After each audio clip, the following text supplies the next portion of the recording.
오늘은 하나님의 말씀에 붙잡힌 삶, 하나님의 말씀에 붙잡힌 삶이라는 제목으로 하나님의 말씀을 살펴보겠습니다. 모세의 손에 붙잡힌 그 지팡이는 그냥 원래 평범한 그런 지팡이였습니다. 그런데 하나님의 손에 그 지팡이가 붙잡힌 순간 그 지팡이는 놀랍게 변화가 되어집니다. 하나님의 지팡이가 되어져서 놀라운 기적들을 만들어내는 도구가 되어집니다. 많은 바로와의 이런 영적인 싸움에서 수많은 기적을 일으켰고 또 홍해를 가르게 하는 놀라운 그런 도구로 쓰임을 받았습니다. 이 모습을 보면서요, 우리가 꼭 지팡이 같다라는 생각을 많이 합니다.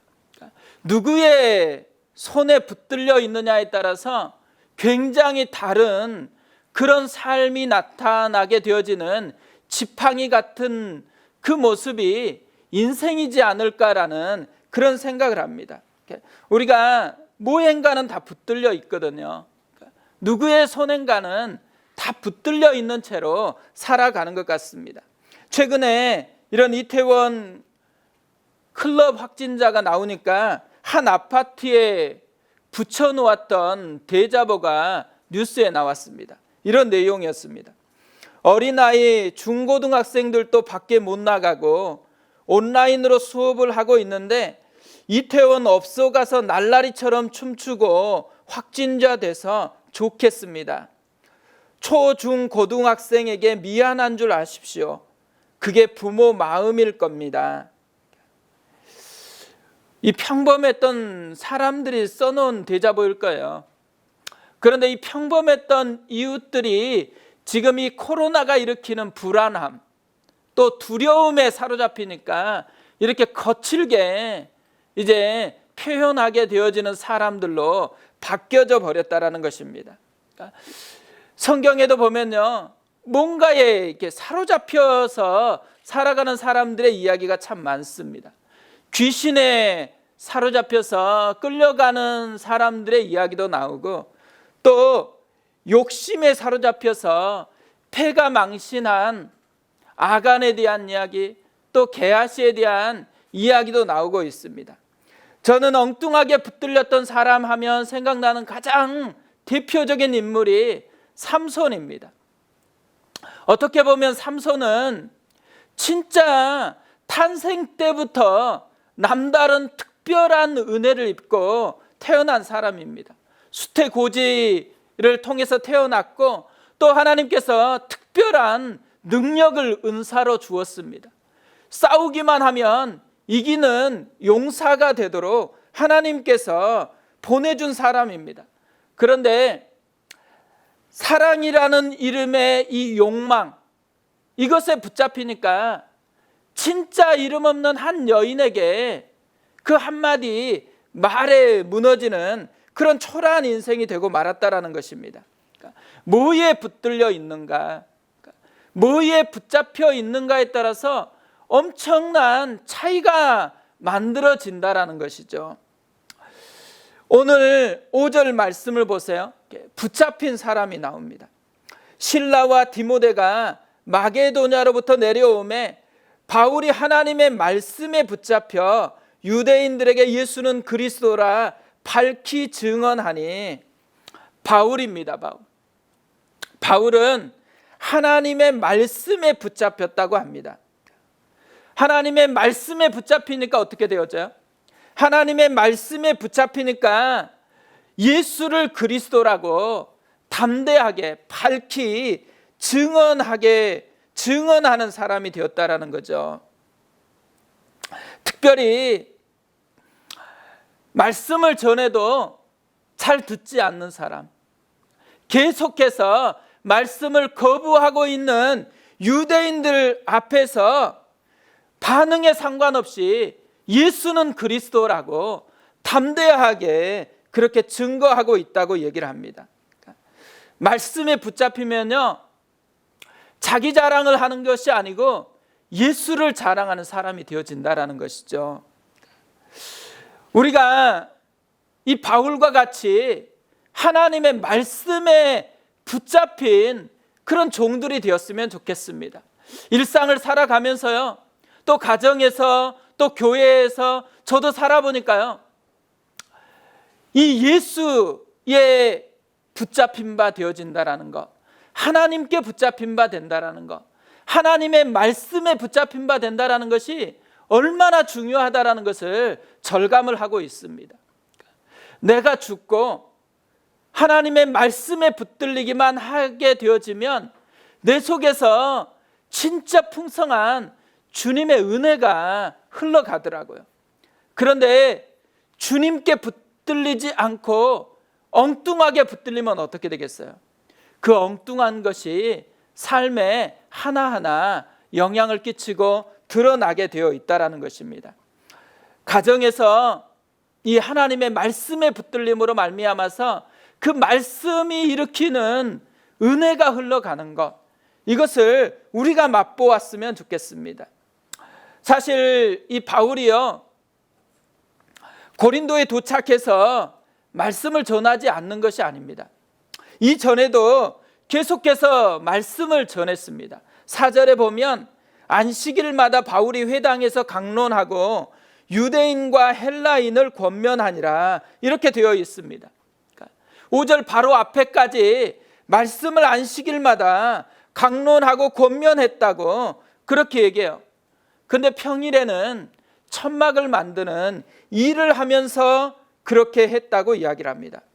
그런데 이 하나님의 말씀에 붙잡혔다고 말한다라는 것은 이전과는 조금 차이가 있다라는 거죠.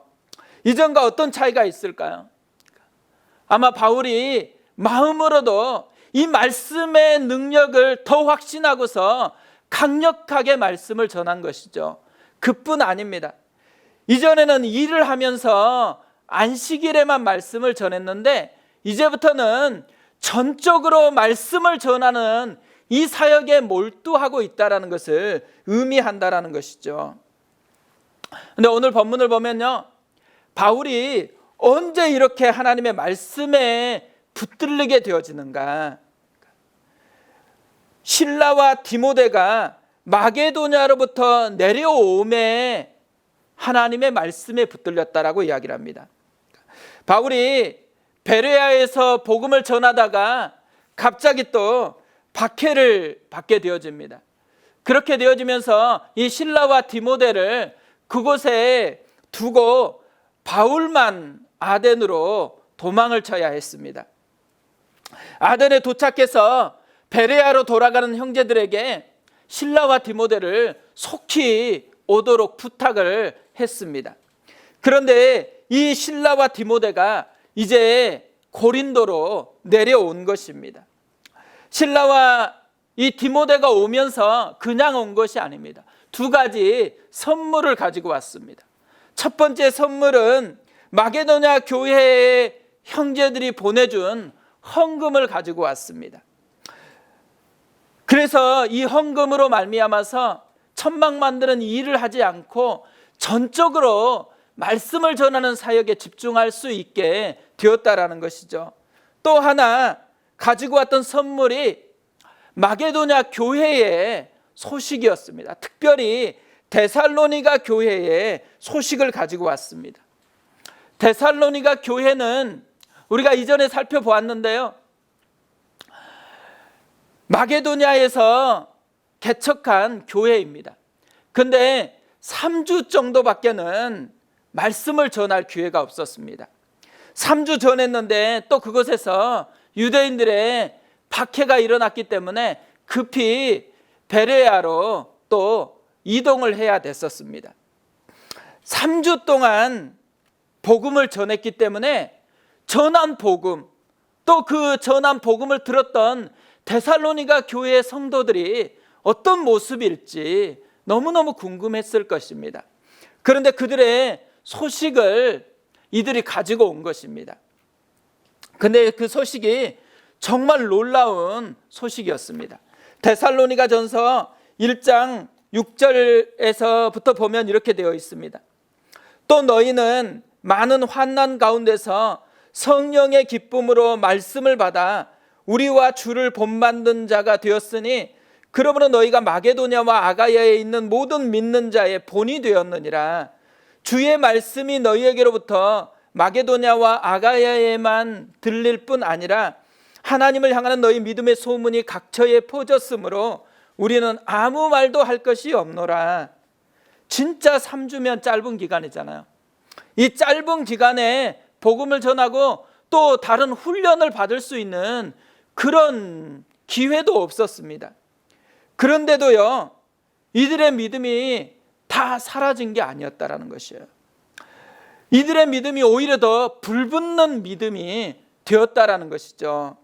기간의 문제가 아니고요, 말씀 자체에 능력이 있다라는 것입니다. 하나님의 말씀이 환난을 넉넉하게 이기게 만들었다라는 것이죠. 하나님의 말씀이 전해졌던 양에 상관없이 사람을 변화시키는 강력한 무기였다라는 것을 이들이 증명하고 있다라는 것입니다. 오늘 이 말씀을 보면서요, 제가 깨달은 것이 있습니다. 바울과 같은 사람, 우리가 생각해 보면 바울은 어떤 자극 없어도 하나님의 자극으로 말미암아서 불붙는 그런 열정으로 사역할 것 같잖아요. 그런데도요, 바울과 같은 사람이 더욱 불붙게 하는 그런 통로가 있다라는 것입니다. 하나님의 말씀에 완전히 붙잡히게 하는 그런 통로가 있다라는 것이죠. 그러니까 지쳐 있었던 마음을 다시 불일게 만들어주는 영적인 통로. 오늘 이 두 사람이 가지고 와서 전해준 그것을 통해서 그 통로 두 가지를 우리가 살펴볼 수 있는 것 같아요. 하나는 뭐냐면 믿음의 자극입니다. 데살로니가 교회 성도들의 그 믿음이 바울의 마음을 자극시켰다라는 것이죠. 하나님의 말씀이 여전히 능력이 있다라는 것. 말씀을 전하는 사역자이지만 그 전했던 말씀이 사람을 변화시키고 또 환난 가운데서 넉넉하게 이겨내는 능력으로 작동하고 있다는 것을 들으니까 그 말씀을 전하는 것을 더욱 불붙게 되어지는 그런 영적인 자극제가 되었다는 것입니다. 어제도요, 성도님들과 전화하면서 저도 그런 은혜를 입었습니다. 이렇게 만나지도 못하고 또 홀로 가정에서 지내는 그런 상황인데도 불구하고요, 말씀도 보고 있고 또 생각나는 성도들을 위해서 기도도 하고 있고 계속해서 믿음으로 살아가려고 애쓰는 그런 모습들이 듣게 되어지면서 제 자신에게도 참 감동이 되고 자극이 되었거든요. 우리가 이때에 어떤 자극을 주고 있을까요? 코로나 때문에 우리가 가족들과 함께 있는 시간들이 많아졌습니다. 가족과 함께 하면서 나는 가족들에게 어떤 자극을 주고 있을까요? 믿음의 불을 일으키는 그런 믿음의 자극을 주고 있을까요? 아니면 믿음의 불을 꺼트리는 그런 자극을 주고 있을까요? 데살로니가 교회의 성도 같았으면 좋겠습니다. 우리가 믿음으로 살아보았으면 좋겠어요. 하나님의 말씀을 붙들고 살아보았으면 좋겠습니다.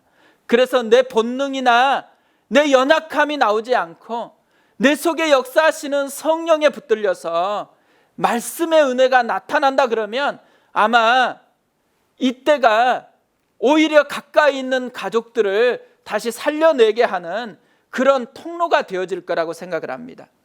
두 번째로 이 바울을 불붙게 했었던 것은 사람이었습니다. 사람의 힘. 바울에게 가장 큰 힘이 되었던 것은요, 선물이 아니에요. 가장 큰 힘은 실라와 디모데가 왔다라는 것입니다. 실라와 디모데 자체가 가장 큰 힘이라는 것이죠. 물론 헌금이 오니까 이제 일을 하지 않고 말씀에 전무할 수 있는 그런 도구가 통로가 됐죠. 그리고 데살로니가 교회의 성도들의 믿음의 소문을 들으니까 또 마음에 자극이 되고 분명히 용기가 생겼습니다. 그러나 그건 모든 것보다도 더 큰 힘이 되었던 것은 실라와 디모데가 왔다라는 것입니다. 어떻게 보면요, 지금 우리가 사람의 힘이 얼마나 큰가를 절감하고 있는 때인 것 같습니다. 지난주에 부분 현장 예배를 드렸잖아요. 부분 현장 예배를 드리면서 한 분 한 분 또 자리에 앉아 있고 얼굴을 보니까요, 너무너무 힘이 되는 거예요. 설교를 해도 마음에 힘이 돼서 설교를 할 수가 있겠더라고요. 오랜만에 만나는 것이 일으키는 그런 감동, 또 마음에 주는 그 신선한 힘이 지난주에 참 주어져서 기뻤습니다. 그 이번 주 이제 돌아오는 주간에는 다 만날 수 있겠다 기대해가지고 너무너무 좋았는데, 또 코로나 때문에 조금 보지 못하는 사람들이 또 생길 것 같습니다. 특별히요, 이번 주 예배를 드리면서 이제 교사들이 오고 순장님들이 와서 함께를 예배를 드렸거든요. 이 코로나 사태가 진행되어지면서 어떻게 보면 제 개인적으로 가장 큰, 또 가장 든든함이 되었던 것은 순장님들과 교사가 함께 한다라는 거예요. 든든한 동역자들이 있다라는 것, 그것이 얼마나 큰 힘이 되었는지 모릅니다. 특별히 다락방 편성이나 이런 또 한번 만나서 교제하고 다락방이 새롭게 시작됐으면 참 그나마 좋았을 것 같은데, 또 사정이 그렇지 못해서 갑자기 코로나가 먼저 터져버려 가지고 기존 작년의 다락방으로 이렇게 진행이 되어지고, 또 부득이하게 다락방에 편성되지 않는 분들만 신임 순장님들에게 또 편성을 해서 급하게 이제 다락방이 시작될 수밖에 없었습니다. 어떻게 보면요, 진짜 힘든 일이거든요. 누군지도 몰라요. 그리고 얼굴을 보고 만나서 대화하는 것도 아니고 전화로 또 카톡으로 이렇게 다락방을 해야 되기 때문에 누구보다도 힘들었을까요? 그럼에도 불구하고요, 한 분 한 분이 어려운데도 전화하고 또 기도해주고 이런 하나하나의 마음을 쓴 그 하나하나가 저에게도 굉장히 큰 힘이 되고요, 또 한 분 한 분에게도 힘이 되었다라는 거, 그것을 듣고서 또 되게 이 한 분 한 분의 동역자가 있다라는 것이 얼마나 큰 힘이 되었는지 모릅니다. 이 코로나 때문에 진짜 발견한 한 가지 사실은, 이전에는 그냥 당연한 것 같았거든요. 그러나 사람이 당연하게 있는 게 아니라는 거예요. 우리에게 붙여준 한 분 한 분이 얼마나 소중하고 얼마나 큰 힘이 되어지는지 그것을 깊이 깨닫게 하는 그런, 또 반면에 어렵지만 또 깨달음을 주는 그런 기간이라고 생각이 되어집니다. 오늘 말씀의 결론을 맺으려고 하는데요, 오늘은 좀 우리 스스로 질문을 좀 해봤으면 좋겠습니다. 나는 무엇에 붙잡혀 있는지, 엉뚱한 것에 붙잡혀서 그것이 일으키는 영향력을 흘려보내고 있는 사람인지, 하나님께 또 하나님의 말씀에 붙들려서 그 말씀이 일으키는 영향력을 흘려보내고 있는지, 또 나에게는 실라와 디모데가 있는지, 내가 힘들 때 든든하게 생각만 해도 마음을 든든하게 해주는 사람이 있는 것인지, 또 우리는 어떤 자극을 주고 있는 것인지, 아니면 어떤 자극에 영향을 받고 있는 것인지, 믿음의 자극을 주고 믿음의 자극에 영향을 받고 있는 것인지, 아니면 엉뚱한 것에 자극을 받고 요동치고 있는 것인지, 혹시 우리 속에 힘겨움이 느껴지고 요동함이 있다, 그 말은 다시 우리를 붙들고 있는 하나님의 영향권 아래 나아가야 될 때가 되었다라는 것입니다. 하나님의 말씀의 영향권 아래 가야 될 때가 되었다라는 거예요. 그리고 또 하나, 우리에게 하나님이 말씀만 준 게 아니에요. 사람을 주었죠. 나에게 믿음의 자극을 줄 수 있는 그 사람을 생각하고 그 사람과 전화하고 그 사람에게 영향을 받을 때가 되었다라는 것입니다. 하나님께서 우리 가운데 좋은 불을 일으킬 수 있는 많은 통로들을 주었다라는 것, 이것을 기억하고서 식어진 마음이라면 다시 그 통로를 붙들고 일어나는 그런 은혜가 있었으면 좋겠습니다. 우리 이 시간에 같이 한번 기도하겠습니다. 하나님 앞에 기도할 때 하나님, 우리가 말씀에 붙들리게 도와주시옵소서.